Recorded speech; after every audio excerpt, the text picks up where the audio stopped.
ఆషాఢ బోనాల ఉత్సవాల్లో భాగంగా లోయర్ ట్యాంక్ బండ్ వద్ద నిర్వహించిన కుమ్మర్ల తొలి బోనం కార్యక్రమం భక్తి శ్రద్ధల మధ్య జరిగింది. మంత్రులు పొన్నం ప్రభాకర్, కొండా సురేఖ, కనకాల కట్ట మైసమ్మ అమ్మవారికి ప్రత్యేక పూజలతో నిర్వహించి తొలి బోనం సమర్పించారు. ఈ కార్యక్రమంలో రాజ్యసభ సభ్యుడు ఆర్ కృష్ణయ్య, ఎమ్మెల్యేలు దానం నాగేందర్, ఈర్లపల్లి శంకర్తో పాటు పలువురు ప్రజా ప్రతినిధులు పాల్గొన్నారు. బోనాలు అంటేనే మట్టి కుండలతో అమ్మవారికి నైవేద్యం సమర్పించే తెలంగాణ సంస్కృతికి ప్రతీక అని మంత్రులు అన్నారు. సాంప్రదాయ మట్టి బోనాలనే వినియోగించాలని, కుమ్మరి వృత్తిని ప్రోత్సహించడం ద్వారా మన సంస్కృతి వారసత్వాన్ని కాపాడుకోవచ్చని తెలిపారు. అమ్మవారి ఆశీస్సులతో రాష్ట్రంలో సకాలంలో వర్షాలు కురిసి ప్రజలు సుఖశాంతులతో ఉండాలని ప్రార్థించినట్లు మంత్రి పేర్కొన్నారు.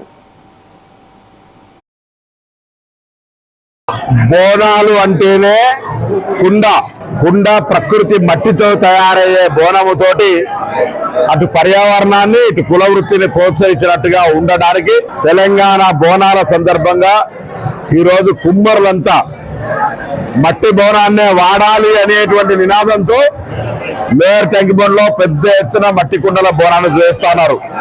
నేను తెలంగాణ ప్రజలందరినీ కోరుతా ఉన్నా, బోనం అంటే మట్టితో చేసిన బోనమే సాంప్రదాయము, శాస్త్రీయము. కాబట్టి తప్పకుండా నేను బోనం చేసే ప్రతి ఒక్కరిని కూడా కోరుతా ఉన్నా, అందరూ కూడా మట్టి బోనాల్ని వాడండి, కుమ్మరులను ప్రోత్సహించండి, పర్యావరణాన్ని ప్రకృతిని కాపాడి మంచి లోక కళ్యాణం కొరకు అందరూ కూడా ఆయురారోగ్యాలతోటి సమృద్ధి వర్షాలతోటి సర్వేచర సుఖినోభవ అని ఎటువంటి ఇబ్బందులు లేకుండా జీవించే విధంగా ఆశీర్వచనం ఏమైనా అమ్మవారిని ప్రార్థిస్తామని కోరుకుంటాం.